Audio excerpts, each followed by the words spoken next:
Hi friends, ಎಲ್ರಿಗೂ ನಮಸ್ಕಾರ. ಎಲ್ಲರೂ ಹೇಗಿದ್ದೀರಾ? ಐ ಹೋಪ್ ಎಲ್ಲರೂ ಚೆನ್ನಾಗಿದ್ದೀರಾ ಅಂತ ತಿಳ್ಕೊಳ್ತೀನಿ. ನಾನು ಕೂಡ ತುಂಬ ಚೆನ್ನಾಗಿದ್ದೀನಿ. ನಾನು ಲೆಂತಿ ಲಾಗ್ ಹಾಕಿ ತುಂಬ ದಿನಗಳೇ ಆಗೋಯಿತು. ಇವತ್ತು ನಾನು ಲೆಂತಿ ಲಾಗನ್ನು ನಿಮ್ಮ ಜೊತೆ ಶೇರ್ ಮಾಡ್ಕೊಳ್ತಾ ಇದ್ದೀನಿ. ಇವತ್ತೊಂದು ರೆಸಿಪಿನ ನಿಮ್ಮ ಜೊತೆ ಶೇರ್ ಮಾಡ್ಕೊಳ್ತಾ ಇದ್ದೀನಿ. ಅದು ಏನಪ್ಪ ಅಂದರೆ ಎಗ್ಗು ಎಣ್ಗಾಯಿ ಅಂತಲೇ ಹೇಳ್ಬೋದು. ಅಂದರೆ ನಾವು ಬದನೆಕಾಯಿ ಎಣ್ಗಾಯಿ ಅಂತೀವಲ್ಲ, ಅದೇ ಥರ ಎಗ್ಗು ಎಣ್ಗಾಯಿ ರೆಸಿಪಿ ಅಂತಲೇ ಹೇಳ್ಬೋದು. ತುಂಬ ಚೆನ್ನಾಗಿದೆ.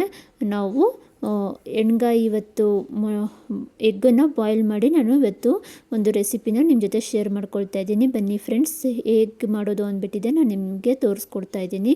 ತುಂಬ ಈಸಿಯಾಗಿದೆ, ಟೇಸ್ಟು ಕೂಡ ಸಖತ್ತಾಗಿದೆ. ಮಕ್ಕಳು ಕೂಡ ಎಲ್ಲ ಇಷ್ಟಪಟ್ಟು ತಿಂತಾರೆ. ನೀವು ಕೂಡ ಒಂದು ಸಲ ಟ್ರೈ ಮಾಡಿ. ನಾನಿಲ್ಲಿ ಮೊಟ್ಟೆ ತೊಗೊಂಡಿದ್ದೀನಿ. ನಮಗೆ ಎಷ್ಟು ಮೊಟ್ಟೆ ಬೇಕು ಅಷ್ಟು ಮೊಟ್ಟೆನ ತೊಗೊಳ್ತಾ ಇದ್ದೀನಿ. ನಿಮಗೆ ಎಷ್ಟು ಬೇಕೋ ಅಷ್ಟು ತೊಗೊಳ್ಬೋದು. ಇದು ಕೇರಳ ಮೊಟ್ಟೆ, ತುಂಬ ಚೆನ್ನಾಗಿದೆ. ನಾವು ಆನ್ಲೈನಲ್ಲಿ ಬುಕ್ ಮಾಡಿದ್ದೆ. ಸೊ ಕೇರಳ ಎಗ್ಗು ಚೆನ್ನಾಗಿರುತ್ತೆ. ನಾನಿಲ್ಲಿ ಇವಾಗ ನೀವು ಯಾವ ಎಗ್ಗಾದರೂ ತೊಗೊಳ್ಬೋದು. ನಾನಿಲ್ಲಿ ಬಾಯ್ಲ್ ಮಾಡೋಕ್ಕೆ ಇಟ್ಕೊಳ್ತಾ ಇದ್ದೀನಿ. ನನಗೆ ಎಷ್ಟು ಬೇಕೋ ಅಷ್ಟು ಎಗ್ಗನ್ನು ಬಾಯ್ಲ್ ಮಾಡೋಕ್ಕೆ ಇಟ್ಕೊಂಡು ಈ ಕಡೆ ಮಸಾಲೆನ ತೆಕ್ಕೊಳ್ತಾ ಇದ್ದೀನಿ.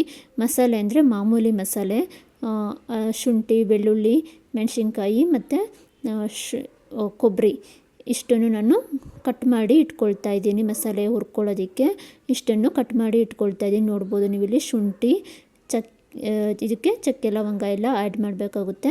ಇಲ್ಲಿ ಮೊದಲನೇದಾಗಿ ನಾನಿಲ್ಲಿ ಹುರ್ಕೊಂಡ್ಬಿಡ್ತೀನಿ.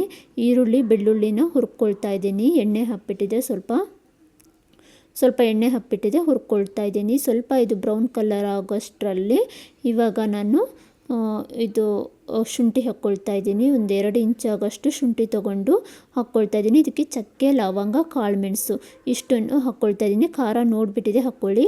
ನಾನಿಲ್ಲಿ ಗುಂಟೂರು ಮೆಣಸಿನ್ಕಾಯಿ 4ರಿಂದ 5, ಬ್ಯಾಡಗೆ ಮೆಣಸಿನ್ಕಾಯಿ 1 2ರಿಂದ 3 ಹಾಕ್ಕೊಂಡು ಅದು ಕೂಡ ಫ್ರೈ ಮಾಡಿಕೊಂಡು ಇವಾಗ ಲಾಸ್ಟಲ್ಲಿ ಕೊಬ್ಬರಿ ಹಾಕ್ಕೊಳ್ತಾ ಇದ್ದೀನಿ. ಕೊಬ್ಬರಿನೂ ಕೂಡ 1-2 ನಿಮಿಷ ನಾನು ಫ್ರೈ ಮಾಡ್ಕೊಳ್ತಾ ಇದ್ದೀನಿ. ಈ ಕಡೆ ನೋಡ್ಬೋದು ಎಗ್ಗು ಕೂಡ ಬಾಯ್ಲ್ ಆಗಿದೆ. ಗ್ಯಾಸನ್ನು ಆಫ್ ಮಾಡಿ ಎಗ್ಗನ್ನು ತಣ್ಣಗಾಗಬಿಟ್ಟಿದ್ದೀನಿ. ಈ ಕಡೆ ಮಸಾಲೆ ಹುರ್ಕೊಂಡಿರೋದು ತಣ್ಣಗಾಗಿದೆ ಅಲ್ಲ, ಅದು ಒಂದು ಮಿಕ್ಸಿ ಜಾರ್ಗೆ ಹಾಕ್ಕೊಂಡು ಈಗ ಟೊಮೊಟೊ ತೊಗೊಂಡಿದ್ದೀನಿ. ಒಂದು 3ರಿಂದ 4 ಟೊಮೊಟೊ ತೊಗೊಂಡು ಇದು ಕೂಡ ಹುರ್ಕೊಂಡು ತಣ್ಣಗಾಗೋಕ್ಕೆ ಬಿಡ್ತೀನಿ. ಇವಾಗ ಈ ಮಿಕ್ಸಿ ಜಾರ್ಗೆ ಹಾಕ್ಕೊಂಡಿರೋ ಮಸಾಲೆಗೆ 1 ಟೀ ಸ್ಪೂನು ಧನಿಯಾ ಪೌಡರು ಮತ್ತು ಕೊತ್ತಂಬರಿ ಸೊಪ್ಪು ಹಾಕ್ಕೊಂಡು ರುಬ್ಕೊಳ್ಬೇಕಾಗುತ್ತೆ. ರುಬ್ಕೊಂಡು ಇವಾಗ ಒಂದು ಅರ್ಧ ಟೀ ಸ್ಪೂನು ಅರಿಶಿನ ಪೌಡರು ಮತ್ತು ಟೊಮೊಟೊ ನಾನು ಫ್ರೈ ಮಾಡಿ ಇಟ್ಕೊಂಡಿದ್ದಲ್ವ ಆ ಟೊಮೊಟೊ ಹಾಕ್ಕೊಂಡು ಅದು ಕೂಡ ಮಸಾಲೆನ ಗ್ರೈಂಡ್ ಮಾಡ್ಕೊಂಡಿದ್ದೀನಿ. ಪೇಸ್ಟನ್ನು ಮಾಡ್ಕೋಬೇಕು, ಚೆನ್ನಾಗಿ ಗ್ರೈಂಡ್ ಮಾಡಿಕೊಂಡು ಇವಾಗ ಒಂದು ಪಾತ್ರೆ ಇಟ್ಕೊಂಡು ಸ್ವಲ್ಪ ಆಯಿಲ್ ಹಾಕ್ಕೊಳ್ಬೇಕಾಗುತ್ತೆ.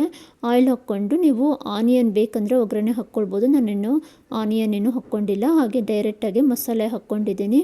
ಮಸಾಲೆ ಹಾಕ್ಕೊಂಡು ಸ್ವಲ್ಪ ಎಣ್ಣೆಯಲ್ಲಿ ಫ್ರೈ ಮಾಡಿಕೊಂಡು ಇದಕ್ಕೆ ರುಚಿಗೆ ಎಷ್ಟು ಬೇಕೋ ಅಷ್ಟು ಉಪ್ಪು ಹಾಕ್ಕೊಳ್ತಾ ಇದ್ದೀನಿ. ಉಪ್ಪು ಹಾಕ್ಕೊಂಡು ಇದಕ್ಕೆ ಗರಂ ಮಸಾಲ 1 ಟೀ ಸ್ಪೂನ್ ಆಗೋಷ್ಟು ಗರಂ ಮಸಾಲ ಹಾಕ್ಕೊಳ್ಳಿ, ಚೆನ್ನಾಗಿರುತ್ತೆ, ಟೇಸ್ಟು ಸಖತ್ತಾಗಿರುತ್ತೆ. ಗರಂ ಮಸಾಲ ಹಾಕ್ಕೊಂಡು ಫ್ರೈ ಮಾಡಿಕೊಂಡು ಒಂದು ಕುದಿ ಬಂದ ಮೇಲೆ ನೀರನ್ನು ಆ್ಯಡ್ ಮಾಡ್ಕೊಳ್ತಾ ಇದ್ದೀನಿ. ನೀರು ಆ್ಯಡ್ ಮಾಡಿಕೊಂಡು ನಮಗೆ ಎಷ್ಟು ಸಾಂಬಾರು ಬೇಕು, ಎಷ್ಟು ತಿಕ್ನೆಸ್ ಬೇಕು ನೋಡಿಬಿಟ್ಟಿದೆ ನೀರನ್ನು ಆ್ಯಡ್ ಮಾಡ್ಕೊಳ್ಳಿ. ನಾನು ನೀರು ಆ್ಯಡ್ ಮಾಡಿಕೊಂಡು ಇಲ್ಲಿ ಒಂದು ಎಗ್ಗನ್ನು ತೊಗೊಂಡಿದ್ದೀನಿ. ಈ ಎಗ್ಗನ್ನು ನಾನು ಅಂದರೆ ಆ ಮಸಾಲೆಗೆ ಹಾಕ್ಕೊಳ್ತಾ ಇದ್ದೀನಿ. ಒಂದು ಎಗ್ಗನ್ನು ಬಾಯ್ಲ್ ಮಾಡ್ದಲೇ ಹಾಗೆ ನಾನು ಹಾಕ್ಕೊಳ್ತಾ ಇದ್ದೀನಿ. ಯಾಕಂದರೆ ಅದು ಸ್ವಲ್ಪ ಎಗ್ ಮಸಾಲೆ ಥರ ಇರಲಿ ಅಂದ್ಬಿಟ್ಟಿದೆ. ನಿಮಗೆ ಇಷ್ಟ ಇದ್ದರೆ ಹಾಕ್ಕೊಳ್ಬೋದು, ಇಲ್ಲ ಅಂದರೆ ಸ್ಕಿಪ್ ಮಾಡ್ಬೋದು. ನನಗೆ ಒಂದು ಹಾಕ್ಕೊಳ್ತಾ ಇದ್ದೀನಿ, ಬೇಕಂದರೆ ಇನ್ನೂ ಒಂದು ನೀವು ಹಾಕ್ಕೊಳ್ಬೋದು. ಇಲ್ಲಿ ಬಾಯ್ಲ್ ಮಾಡಿ ಇಟ್ಕೊಂಡಿರೋ ಎಗ್ಗನ್ನು ನಾನು ಸಿಪ್ಪೆ ಎಲ್ಲ ತೆಗೆದು ಇಟ್ಕೊಳ್ತಾ ಇದ್ದೀನಿ. ನೋಡ್ಬೋದು ಇಲ್ಲಿ ಒಂದು ಎಗ್ಗು ತೊಗೊಂಡಿದ್ನಲ್ವ ಅದು ಇವಾಗ ಸಾಂಬಾರಿಗೆ ಹಾಕ್ಕೊಳ್ತಾ ಇದ್ದೀನಿ.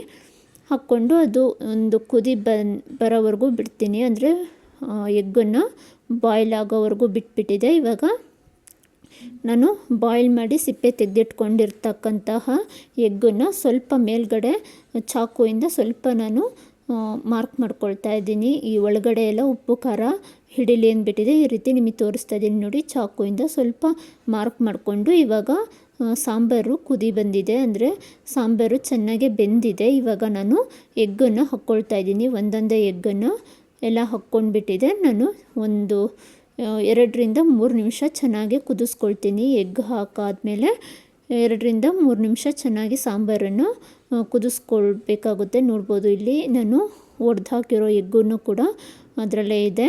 ಇವಾಗ 2ರಿಂದ 3 ನಿಮಿಷ ನಾನು ಕುದಿಸ್ಕೊಳ್ಳೋಕ್ಕೋಸ್ಕರ ಬಾಯ್ಲ್ ಮಾಡ್ಕೊಳ್ತಾ ಇದ್ದೀನಿ. ಲಿಟಲ್ ಕ್ಲೋಸ್ ಮಾಡಿಬಿಟ್ಟಿದೆ, ನಿಮಗೆ ತೋರಿಸ್ತಾ ಇದ್ದೀನಿ ನೋಡಿ. ಸೊ ಇವಾಗ ಸಾಂಬಾರು ರೆಡಿ ಆಯಿತು 2-3 ನಿಮಿಷ. ಸೊ ಇವಾಗ ಸಾಂಬಾರು ಬಾಯ್ಲ್ ಆಗಿದೆ, ಚೆನ್ನಾಗೆ ಬಾಯ್ಲ್ ಆಗಿಬಿಟ್ಟಿದೆ. ಇವಾಗ ರೆಡಿಯಾಗಿದೆ ಸಾಂಬಾರು. ಸರ್ವ್ ಮಾಡ್ತಾ ಇದ್ದೀನಿ ನೋಡಿ. ತುಂಬ ಟೇಸ್ಟ್ ಒಂದು ಸಖತ್ತಾಗಿತ್ತು, ಚೆನ್ನಾಗಿತ್ತು. ನೀವು ಕೂಡ ಈ ಥರ ಒಂದ್ಸಲ ಟ್ರೈ ಮಾಡಿ, ಸಖತ್ತಾಗಿರುತ್ತೆ. ಇದು ಮುದ್ದೆ, ಚಪಾತಿ, ರೊಟ್ಟಿ, ಅನ್ನ ಎಲ್ಲದಕ್ಕೂ ಚೆನ್ನಾಗಿರುತ್ತೆ. ಸಖತ್ತಾಗಿದೆ. ನಾನಿಲ್ಲಿ ಅನ್ನ ಮಾಡ್ಕೊಂಡಿದ್ದೆ, ಚಪಾತಿ ಏನೂ ಮಾಡ್ಕೊಂಡಿಲ್ಲ. ಸೊ ಬಿಸಿ ಬಿಸಿ ಅನ್ನಕ್ಕೆ ಈ ರೀತಿ ಸಾಂಬಾರು ಹಾಕ್ಕೊಂಡು ತಿಂತಾಯಿದ್ರೆ ಸಖತ್ತಾಗಿರುತ್ತೆ. ನೀವು ಕೂಡ ಒಂದ್ಸಲ ಟ್ರೈ ಮಾಡಿ, ಸಖತ್ತಾಗಿತ್ತು. ಈ ರೆಸಿಪಿನ ಹೇಗೆ ಬಂದಿತ್ತು ಅಂದ್ಬಿಟ್ಟಿದೆ ಕಮೆಂಟಲ್ಲಿ ತಿಳಿಸಿ. ಯಾರಿಗೆಲ್ಲ ಈ ವಿಡಿಯೋ ಇಷ್ಟ ಆಯಿತು ಅಂದ್ಬಿಟ್ಟಿದೆ ಕಮೆಂಟಲ್ಲಿ ತಿಳಿಸಿ. ಇಷ್ಟ ಆಗಿದ್ದರೆ ಪ್ಲೀಸ್ ಸಬ್ಸ್ಕ್ರೈಬ್ ಮಾಡ್ಕೊಂಡು ನೋಡಿ, ಒಂದು ಲೈಕ್ ಕೊಡಿ. ಹೇಗೆ ಇತ್ತು ಅಂದ್ಬಿಟ್ಟಿದೆ ಕಮೆಂಟಲ್ಲಿ ತಿಳಿಸಿ. ನೀವು ಕೂಡ ಒಂದ್ಸಲ ಟ್ರೈ ಮಾಡಿ, ಸಾಂಬಾರು ಹೇಗೆ ಬಂದಿತ್ತು ಅಂದ್ಬಿಟ್ಟಿದೆ ಕಮೆಂಟಲ್ಲಿ ತಿಳಿಸಿ. ಸೊ ಇವತ್ತಿನ ವಿಡಿಯೋ ಇಷ್ಟ ಆಗಿತ್ತು, ಟೇಸ್ಟ್ ಅಂತೂ ಸಖತ್ತಾಗಿತ್ತು. ನೀವು ಕೂಡ ಒಂದ್ಸಲ ಟ್ರೈ ಮಾಡಿ. ಸೊ ನೋಡ್ಬೋದು, ಬಿಸಿ ಬಿಸಿ ಅನ್ನಕ್ಕೆ ಸಾಂಬಾರು ಹಾಕ್ಕೊಂಡು ತಿಂತಾಯಿದ್ದೀನಿ, ಸಖತ್ತಾಗಿತ್ತು.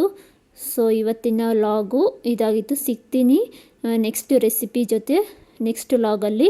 ಟೇಕ್ ಕೇರ್, ಬಾಯ್ ಬಾಯ್.